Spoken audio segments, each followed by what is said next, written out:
கிறிஸ்துவுக்குள் மிகவும் பிரியமான தெய்வ பிள்ளைகளே, பரலோகமான நிகழ்ச்சியின் மூலம் உங்களை சந்திப்பதில் என் இருதயம் கர்த்தருக்குள் மிகுந்த மகிழ்ச்சி அடைகிறது.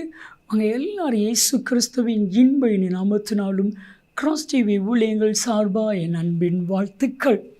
இன்றைய பரலோகமன்னா, உனக்கு ஜெயம் கிடைக்கும், உனக்கு ஜெயம் கிடைக்கும். இந்த வார்த்தையை கத்தவங்க ஒவ்வொருவரும் பார்த்து சொல்லும்படி சொல்லுகிறான். எதில் ஜெயம் கிடைக்கும் தெரியுமா? எதுலெல்லாம் தோற்று போனீங்களோ அதில் ஜெயம் கொடுக்க பார்க்குறேன். ஆமேன்னு சொல்லுங்களேன். பல முறை தோற்று இருக்கலாம், பல பிரச்சனைகளை கண்டு துவண்டு போயிருக்கலாம், ஆனால் கத்த ஜெயத்தை கொடுக்க போகிறான்.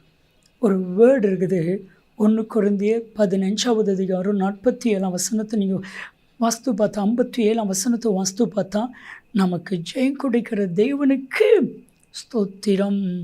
அப்போது நமக்கு ஜெயம் கொடுப்பது தான் அவருடைய நோக்கம், அவருடைய நோக்கம். உங்களுக்கு ஒரு ரகசியத்தை நான் சொல்லட்டுமா?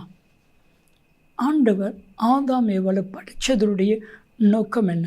ஒரு கூட்டத்தில் நான் கேட்டேன், ஆதாம் ஏவாளை ஆண்டவர் எதற்காக படைத்தார் அப்படின்னு சொல்லி கேட்டேன். அப்போ நிறைய பேர் சொன்னாங்க, கர்த்தரை மகிமைப்படுத்துவதற்கு, கர்த்தரை துதிக்கிறதற்கு, கர்த்தரை மேன்மைப்படுத்துவதற்கு, கர்த்தருக்காக வாழ்வதற்கு பல காரணங்களை சொன்னாங்க.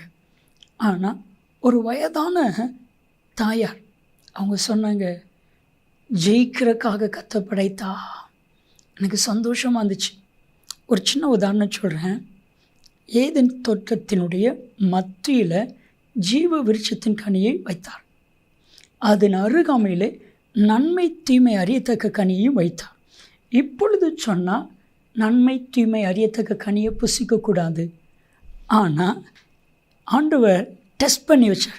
டெஸ்ட் ஆதாமுக்கு ஏவாளுக்கும் டெஸ்ட்டு. இந்த ஜீவ விருட்சத்தின் கனியை புசிக்கணுன்னா பிசாசை ஜெயிக்கணும். கட்டாயம் பிசாசு வருவான், பிசாசு இவங்களை தோக்கடிக்க பார்ப்பான். பிசாசு இவங்க ஜெயிக்கிறாங்களா தோக்குறாங்களா? ஜெயிச்சா ஜீவ விருட்சத்தின் கனியை கொடுப்பார். ஆனால் தோற்று போயிட்டாங்க. இப்போது ஏதேனுடைய மத்தியில் இருந்த ஜீவ விருட்சத்தின் கனி இப்போ வெளிப்படுத்தலை பரதேசின் மத்திக்கு வந்துட்டு. நீங்கள் வாஸ்து பாருங்கள், வெளிப்படுத்தல் 2:7 வாஸ்து பாருங்கள். ஜெயம் கொள்ளுகிறவன் எவனோ அவனுக்கு பரதேசியின் மத்தியில் இருக்கிற ஜீவ விருட்சத்தின் கனியை புசிக்க கொடுப்பேன் என்று எழுது. ஆதாம் ஏவாள்கிட்ட இதே வசனத்தை சொல்லியிருந்தா, வெளிப்படுத்தல் 2:7 ஆதாம் ஏவாள்கிட்ட சொல்லியிருந்தா, ஆதாம் ஏவாள் பிசாசு ஜெயிச்சிருப்பாங்க இல்லையா? யோசித்து பாருங்கள். ஜெயம் கொள்கிறவன் எவனோ அவனுக்கு பரதேசின் மத்தியில் இருக்கிற ஜீவ விருட்சத்தின் கனியை புசிக்க கொடுப்பேன். இப்போ ஆதாம் ஏவாளை ஆண்டவர் பார்த்து வெளிப்படுத்தல் 2:7 சொல்கிறாரு, இன்னும் வச்சுக்கோடுமே, நீ ஜெயிச்சா ஏதேனுடைய மத்தியில் இருக்கிற ஜீவ விருட்சத்தின் கனியை புசிக்க கொடுப்பேன் சொல்லியிருந்தால் ஜெயிச்சிருப்பாங்கள்ல. ஆனால் மறுபடியும் நமக்கு சொல்லியிருக்காரு, நம்ம ஜெயிக்கணும், நம்ம ஜெயிக்க தான் பிறந்திருக்கிறோம். உங்கள் விசுவாசமே உலகத்தை ஜெயிக்கிற ஜெயம். 1 யோவான் 5வது அதிகாரம் 3-4 வசனம். இந்த உலகத்தில் எல்லாருக்கும் பிரச்சனை உண்டு. இயேசு கிறிஸ்து என்ன சொன்னார் தெரியுமா? யோவான் 16வது அதிகாரம் 33 வசனத்தில், உபத்திரவம் ஒன்று திடன் கொள்ளுங்கள், நான் உலகத்தை ஜெயித்தேன். ஏன் இயேசு ஜெயிச்சேன்னா நீங்களும் ஜெயிப்பீங்க. உங்களால் ஜெயிக்க முடியும். நீங்கள் ஜெயிக்கத்தான் பிறந்திருக்கீங்க, ஜெயிப்பீங்க. இன்றைக்கி ஜெயிக்கிறவன் தான் ஆண்டவருக்கு பிரியமான மனுஷன். ஜெபிக்கலாமா? ஆண்டவரே ஜெயத்தை தாருன்னு சொல்லுங்கள், ஜெயம் கிடைக்கும்.